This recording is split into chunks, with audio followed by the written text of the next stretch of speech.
Good evening mga lalab.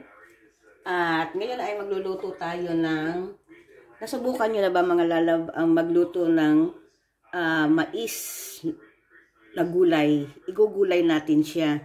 So ngayon meron tayo ditong pork, baboy, prawns, ampalaya, sibuyas at saka bawang. So dahil wala naman akong dahon ng ampalaya, so meron ako ditong spinach. Yan. Okay. Ilagay na natin dito mga lalab ang baboy para maluto ang pork. Okay. Meron tayo ditong pork. Yan. Pork. Tapos lalagyan natin siya ng vegetable cubes. Yan mga lalab. Vegetable cubes. Yan. Lagyan natin siya ng mantika para wait natin maglabas ang kanyang mantika. Yan. Napakasarap po ng ginisang mais sa gulay. Yan. Dahil wala tayo ditong dahon lang ng ampalaya, meron ako ditong spinach, saka bunga ng ampalaya mga kalalang. Yan, lagyan natin ng konting mantika.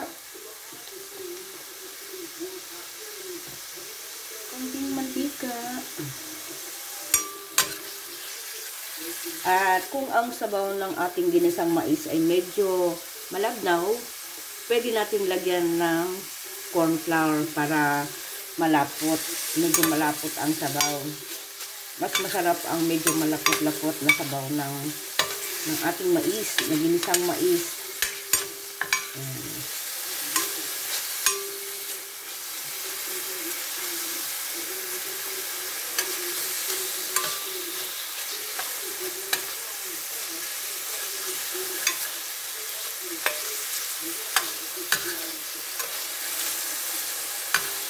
Yan, yung mga nasa probinsya o yung mga gusto magluto ng ginisang mais na pang-ulam, napakasustansya po niyan.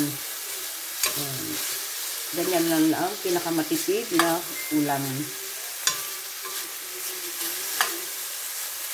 Ang pinakamatipid na luto ng ating ulam ay ginisang mais.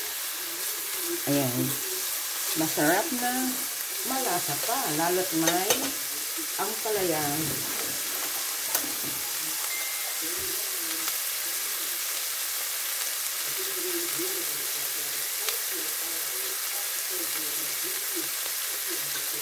Yan. Tatlong mais lang po ito. O yan, inano ko kanina. Na-grate. Na-spray ko siya para hiwalay.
Masarap ang golden brown sa baboy.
Ayan, at maya-maya naman ay ilagay na natin ang bawang at saka sibuyas. It's nice and golden brown. Para nice and crispy ang ating baboy.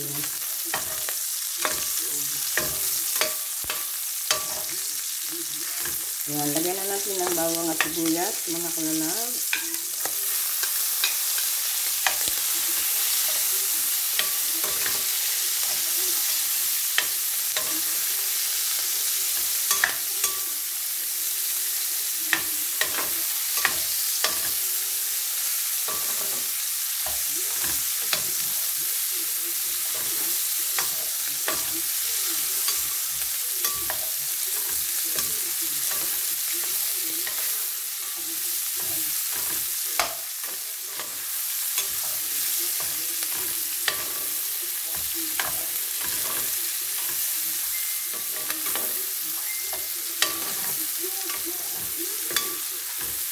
Then, ilagay natin ang hipon. Natin ang hipon, mga lalab.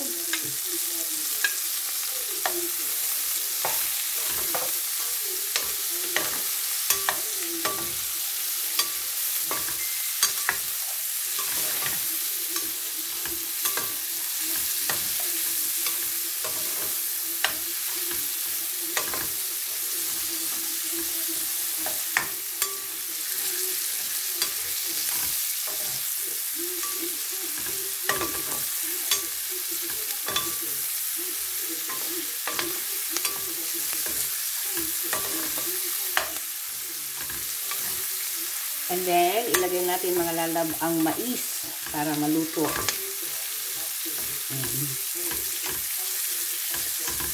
Lagyan natin ng mais. Nice and brown. Already the golden brown ang ating baboy. Yan, lagyan natin ng mais mga lalab. Ito, kadali ang pagluluto ng ginisang mais. Napakasarap po niyan mga lalab. I remember when I was young.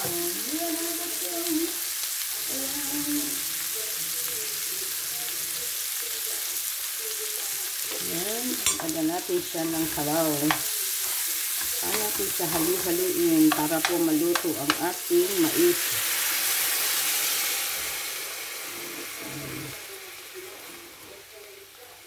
Hayaan lang natin siyang lumambot mga kalala bago natin ilagay ang ampalaya at saka ang spinach. Talagyan pa natin ng konting sabaw.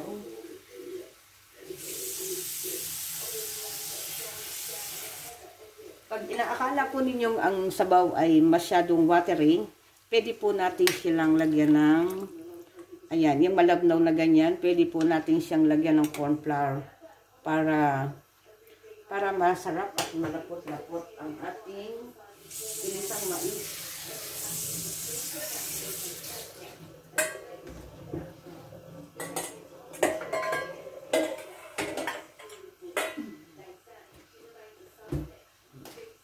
Ayan, tapos lagyan natin siya, maya pakuluin lang po natin yan mga lalabisi. Pakuluin, tapos pag malambot na yung ating mais, pwede na natin ilagay ang ampalaya, lagyan natin ng seasoning, lagyan natin ng patis, at saka ng chicken powder, chicken cubes. Ayan. Madali lang pong maluto yan mga lalab. Hayaan lang natin siyang kumulo at lumambot ang ating mais. Ayan.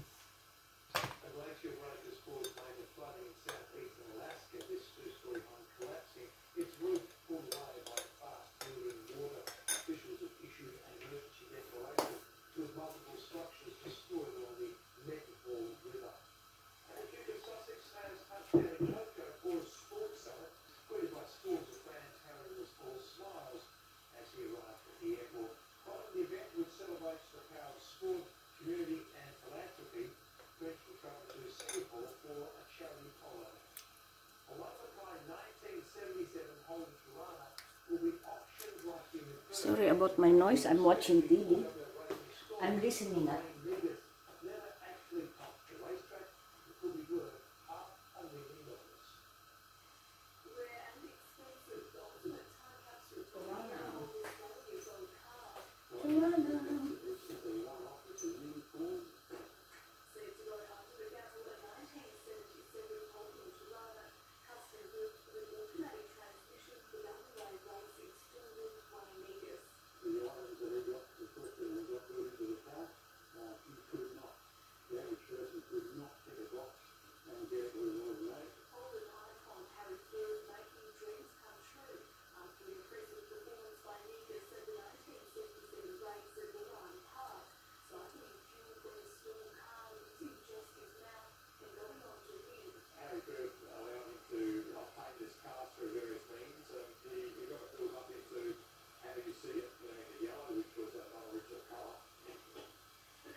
Ayan, at kumukulo na ang ating mais.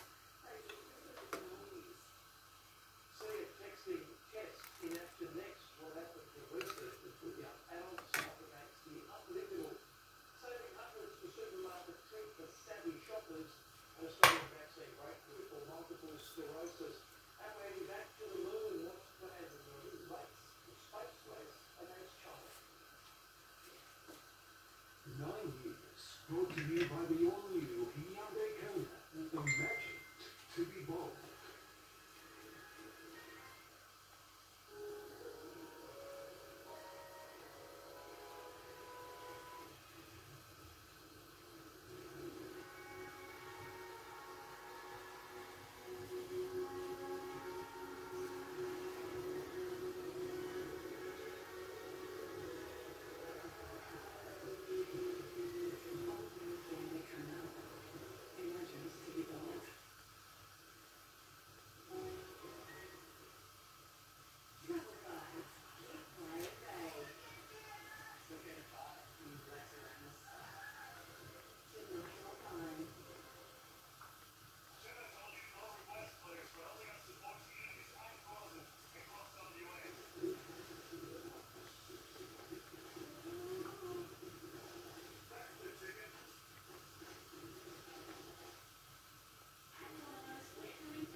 And now it's boiling, boiling, boiling. Yan. Tignan natin kung ang mais natin ay luto na. Tsaka natin maluluto na at tsaka natin ilagay natin lalab ang mga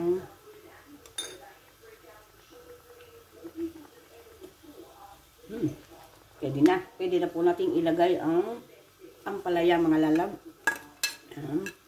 Ampalaya galing sa aking freezer. Yan.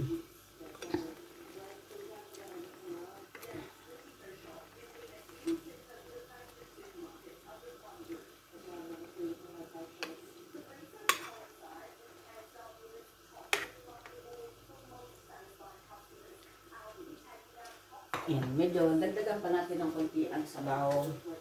Dagdagan pa natin ng konti para pag nalagyan pa ng spinach, yan.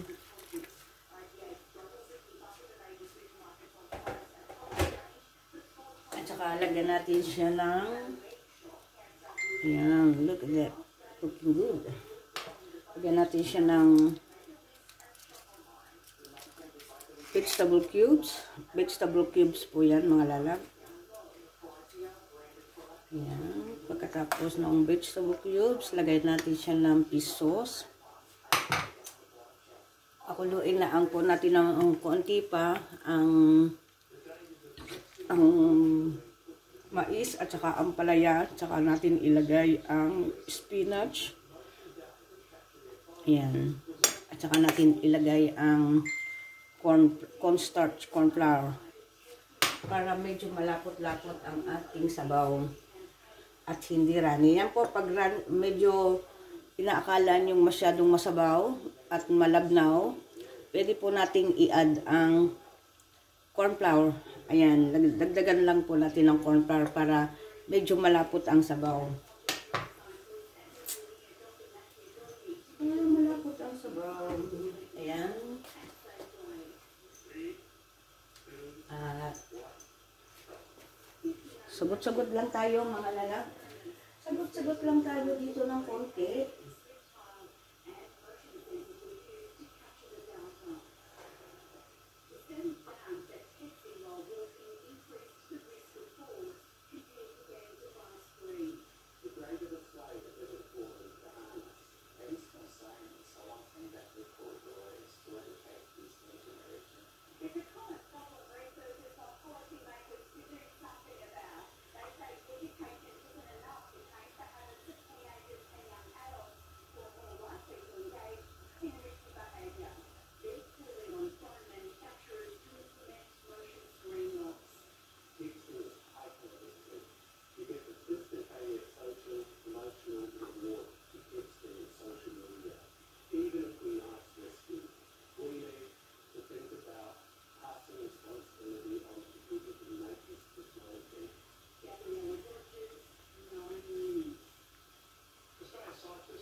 Okay, halo-halo ulit. Busy-busy. Pasensya na at busy-busy ang inyong lingkod, mga kalalab. Ayan. At bago natin ilagay ang spinach, ayan, luto na yung ating bago natin ilagay ang spinach, lagyan natin siya ng konting corn flour para malapot-lapot ang sabaw, mga lalab. Kasi wala tayong mais na malagkit. So, ayan na lang. Corn flour na lang. Para medyo malapot-lapot ang sabaw.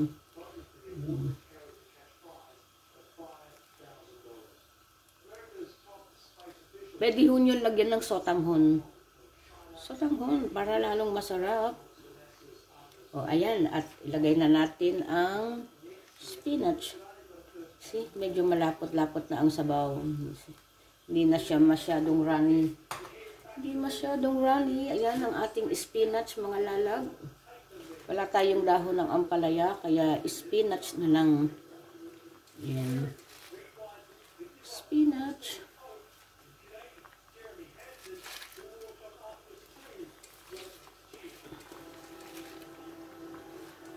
Dahil winter, mahirap maghanap ng dahon ng ampalaya. Kaya spinach na lang. At least ang spinach is very masustansya po sa atin yan. Very healthy sa ating katawan. Ayan.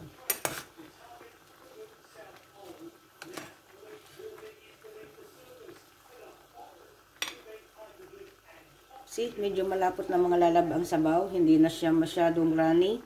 Look. O, diba? Sana ay nagustuhan nyo ang aking ginisang mais na gulay. Ayan. Salamat po sa inyong pagpanood at sana ay nagustuhan ninyo, mga kalalaw.